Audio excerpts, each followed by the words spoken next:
before my mission, I had gone with a friend and we went and visited her cousin who had just returned from his mission. And I had just told my friend that I had decided to serve a mission. So then he found out and he said, "You're going to go to the best mission in the whole world."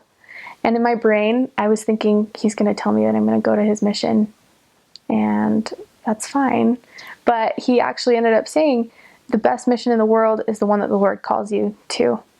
And I loved that. I loved that so much, to know the best mission in the world is my mission, because it's what the Lord designed me for, and what the mission was designed for me, and I was designed for the mission because that's where he wanted me. You know, maybe it wasn't that there was something special that only I could do, but I was willing to go there, and that's why he sent me there, and that's why it was perfect for me. So I treasured that counsel a lot when there were hard times, and I wondered, do I still want to do this? Is this still where I want to be? Am I doing the right thing? I just knew that the best mission in the world, that's where I was, and that's where the Lord needed me to be right then, so that I could learn to follow him better.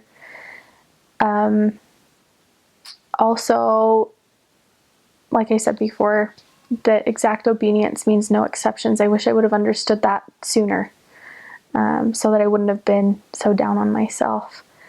Missions are designed to be joyful experiences, and I think our joyful experiences come through overcoming hardships. So there's a lot of hardships, and nobody can ever tell you how a mission is hard, because they're hard things that are going to be hard specifically for an individual.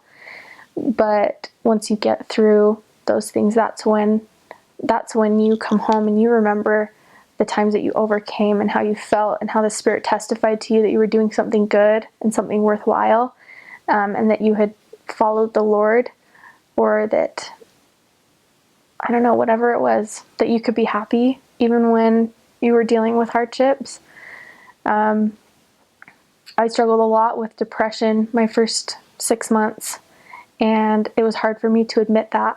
I remember one morning, because I was struggling with this, I had a really hard time waking up on time, and then it was just this downward spiral of, I'm not doing what I'm supposed to be doing, and I know that I need to do better, but I'm not, and I was just really unhappy with myself, and I was trying to change it, but I just didn't have the resources to do that at the time. And so one morning my trainer was talking to me, and she's like, "You know, that's a sign of depression, right? That you can't wake up?" And I was like, "No, it's not. I'm not depressed. This is supposed to be the most joyful experience of my life." And finally, when I came to terms with it and started taking better care of my health and taking multivitamins, that helped me a lot, because my depression, I think, was mostly based, not that I was unhappy, but because I wasn't taking care of my physical body. And so once I started eating better and doing things that were good for my body, I started to feel better, and I was able to wake up on time, and that changed my mission as well.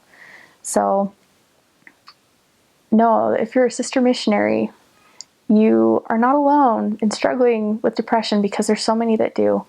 And it's a real thing, and it's not something to be ashamed of, but to seek help where it can be found. So the greatest resources are, first of all, Heavenly Father and the Scriptures, and then your mission president. And there's a book that came out about 6 months into my mission called Adjusting to Missionary Life. And I treasured that book so much, because it taught me how I could learn to face the struggles that I was dealing with in a healthy way. It was giving me stepping stones, so I didn't have to tackle the whole problem at once, but I could do it in the Lord's pattern, line upon line, precept upon precept.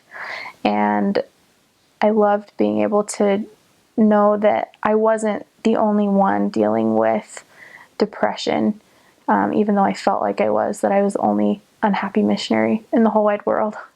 I know that's not true, and that I was just being over dramatic because I was searching for help. So that's, I think, being able to find find resources to deal with your struggles is a key part of missionary service. The Lord wants to teach us how to overcome obstacles, and He does that through experiences like depression or anxiety or low self-esteem. Whatever it is, He teaches us what we need to know to overcome those things.